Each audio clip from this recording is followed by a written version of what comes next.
So, I am so sorry. I was just finishing up a lovely brunch. No, tuna. Stargate has been my all-time favourite franchise ever since I can remember. I've always been hooked to the shows, the movies, the music, the lore, and even the actors, which I'm thankful to have had the opportunity to meet over the years. I've always loved having discussions and theories about the franchise, so about 5 years ago I uploaded a video where I discussed my all-time favourite energy-based weapons that spanned the entire franchise. Now that particular video was personally privated by myself, as I didn't like the way it was edited and it felt rushed, which in hindsight it was. So now I thought I'd revisit this idea and have another shot at it. So before I head to the honourable mentions, I thought I'd add a quick disclaimer for how this list is going to work, and to also mention that this isn't factual, it isn't a 100% how it should look video. This is my own personal opinion and my own preference, so if you agree or disagree, please let me know how your list would look, as I love hearing different fans' opinions. Now then, there are many items in this franchise that could be classed as an energy weapon. They're in ship weapon form, satellites, even giant cannons. Even weapons introduced in the literature, such as Kotar's sword in a Daniel Jackson comic series, which was just insane, but 50-50 in regards to canon. These will be more personal weapons to make it less complicated. Now, we will still minus the Karakesh, as its main weapon function is like a pulse wave. It's more deadly as a torture device, which doesn't exactly work as much for this particular video, but it will make some appearances in the future. So with all that out the way, here are my honourable mentions. The Tolan Sidearm, the Zatark Ring, the Intar, the Wraith Spear Gun, and the Cull Warriors Plasma Repeaters, which was incredibly close from being my number 10 by quite literally a fraction. But anyway, with all that setup out of the way, here is my personal top 10 favourite energy weapons in Stargate.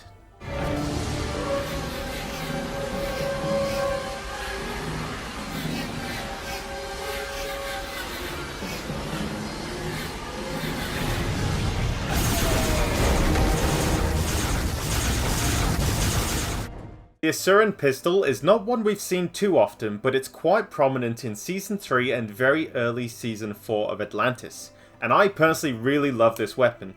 It was competing against the Cull Warriors Plasma Repeater for the 10th spot, and as much as I do love and maybe even prefer scenes with the Cull Warriors Repeater, the main edge that this pistol had was its stunning appearance.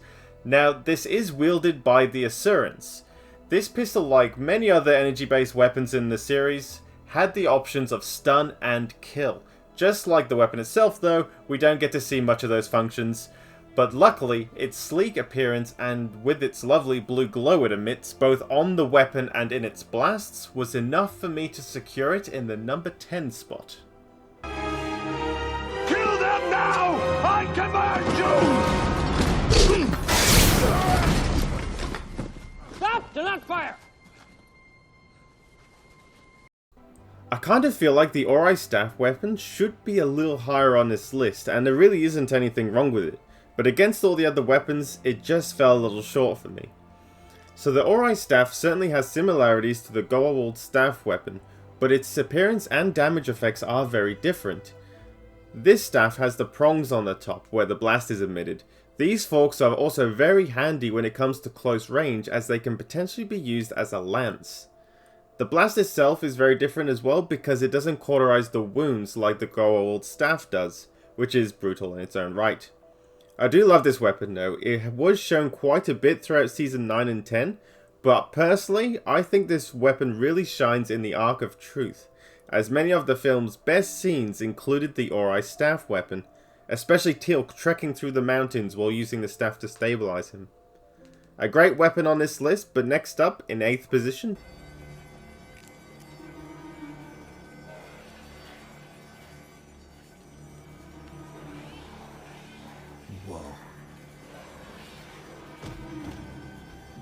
the TER, or Transphase Eradication Rod, is a weapon that was introduced by the Tok'ra as a means to reveal the invisible enemy known as the Ritu. I personally love these weapons' unique appearances, and I also really like seeing its various capabilities throughout the show. Its initial ability to reveal and otherwise explode its targets made it a force to be reckoned with. It was also used as the first weapon to test fire the new Goa'uld disruptors later in the series, but we may or may not talk about that a little later. I'd also like to mention that Aris Bok in the episode Dead Man's Switch had his own modified version of the TER, which had a more stun related function. I personally love all the episodes that included this weapon, and it certainly does have an edge over the previous two mentioned, which will nicely secure it at number 8.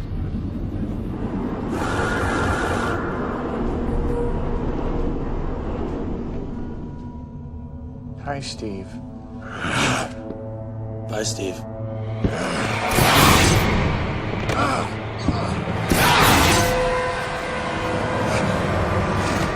Now I struggled a bit where I wanted to place the Wraith Stunner rifle, and for a while it certainly battled with the TER in my head, but there's no denying that I really like these stunners, mainly for their very odd appearance, but also for how much they were featured in Atlantis, because a lot of the Wraith weapons were also used by the Atlantis expedition because their stunning capabilities proved to be quite useful. Now out of the main two Wraith rifle type stunners, I always preferred this one over the Wraith spear gun, as I preferred its overall appearance, but also for the large spike on the rear of the weapon, because that gives the option to impale a target, as we saw John Shepard do on the first episode against the Wraith Keeper. It was sad to see though, but the Wraith spear gun did get introduced further throughout the show and kind of took over this weapon, but I'm always going to prefer this one. I just think it's just a little better.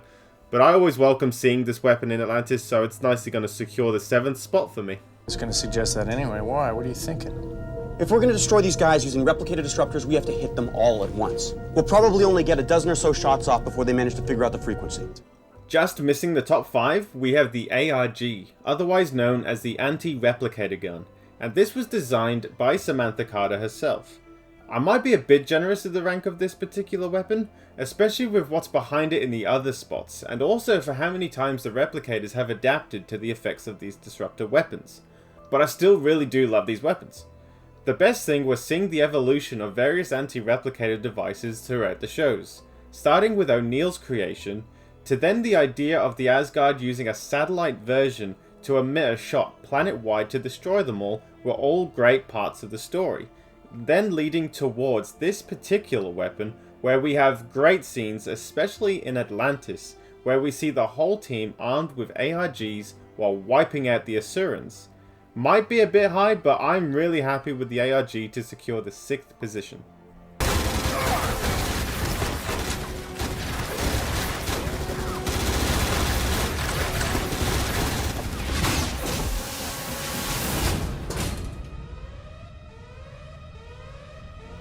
Now, as much as the Goa'uld Disruptor doesn't add much on the side of appearances, and is technically a mod that manipulates weapons to have a new function, I still believe it is highly deserving to have a spot on this list.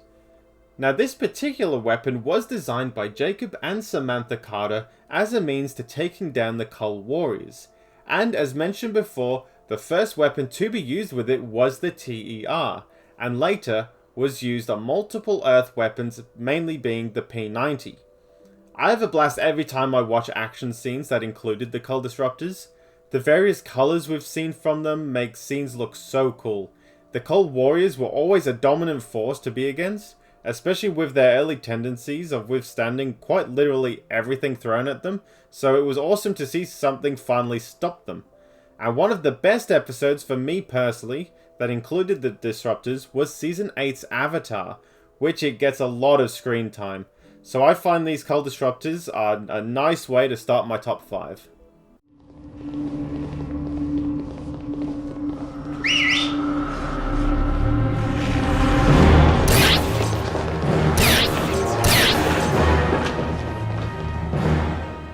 The Wraith Hand Blaster, or Wraith Stunner Pistol, which is what I mainly call it, is the main weapon I personally think of when imagining the Wraith. Its sleek yet odd appearance, along with the flourishing sounds they make, made for some very epic scenes.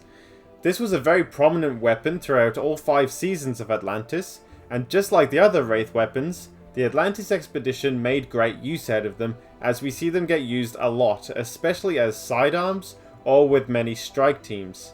Typically you would see these weapons with the Wraith commanders, but also you do get to see them from time to time with the Wraith soldiers as well. This weapon is easily amongst my favourites in Stargate, and it's an easy pick for the number 4 spot. Cool. What are these things?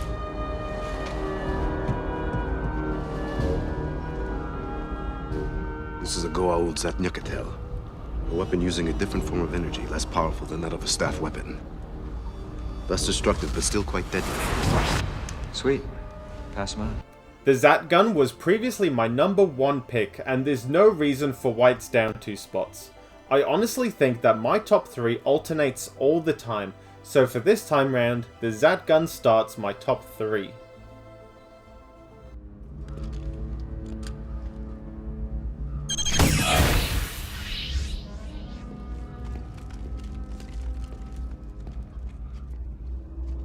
Okay.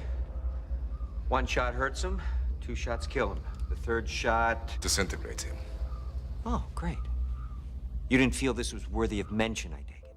Now I've always liked the Zat gun's 3 functions, but apparently the writers didn't initially want the 3rd function, but was later convinced otherwise. Now I have no idea how true that rumour is, but you can notice that the leave no evidence function was slowly getting phased out the further into the show we went. I was also unaware for quite a while how this weapon had a lot of people that both loved it and even some that disliked it, with both Richard Dean Anderson and Michael Shanks have voiced their own reasons on why they didn't like it, mainly for its crude appearance, which I can never unsee. But despite all of that, I have always absolutely loved this weapon.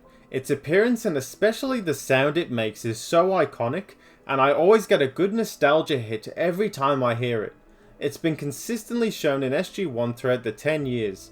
We see SG members using them as sidearms all the time, so despite it getting some mixed feelings from the audience, mainly for its disintegration function, I believe this weapon is fantastic and highly deserving of a top 3.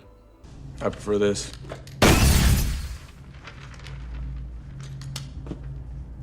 I can see why you would. Ever since Season 2 of Atlantis premiered in 2005 and I got to see Episode 3 Runner, I have forever loved the particle magnum. This weapon is brutal. It also has 3 functions, which are stun, kill, and the 3rd lesser known function, incinerate, where the weapon fires a devastating green blast instead of red. It's been consistently reliable and is shown to be more potent rather than the Wraith stunners. Its overall appearance looks awesome, with its glowing cylinder at the back and even Ronan's addition of wrapping Wraith hair around the handle. Later in Season 5 of Atlantis, we finally find out that the weapon comes from the Travelers, and it has many great moments for sure, and not just in that episode, but in the 4 seasons that we see it in. This weapon is epic in every way, and I absolutely love it. Both John Shepard and Teal'c are both in a queue to possess one, so I'm guessing my chances are pretty slim.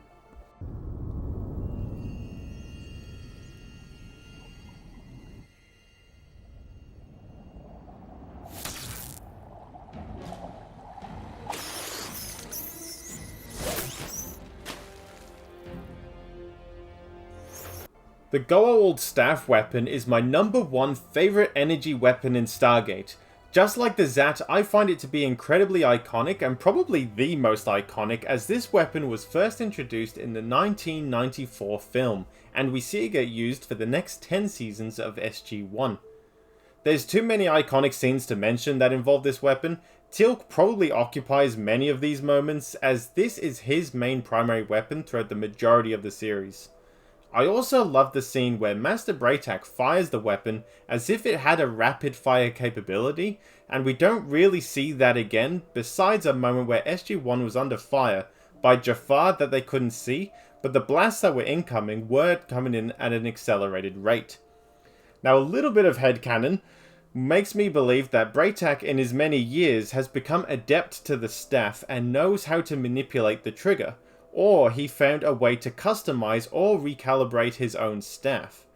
This is for sure my favourite weapon in Stargate. It looks amazing, and I can honestly keep talking about this for the next 30 minutes, but this is not a complete guide video, so I'll just leave it there as being my number 1 pick for my 10 favourite energy weapons in Stargate. So, I hope you all have enjoyed this video. As said in the beginning, let me know your own thoughts and maybe even your own list.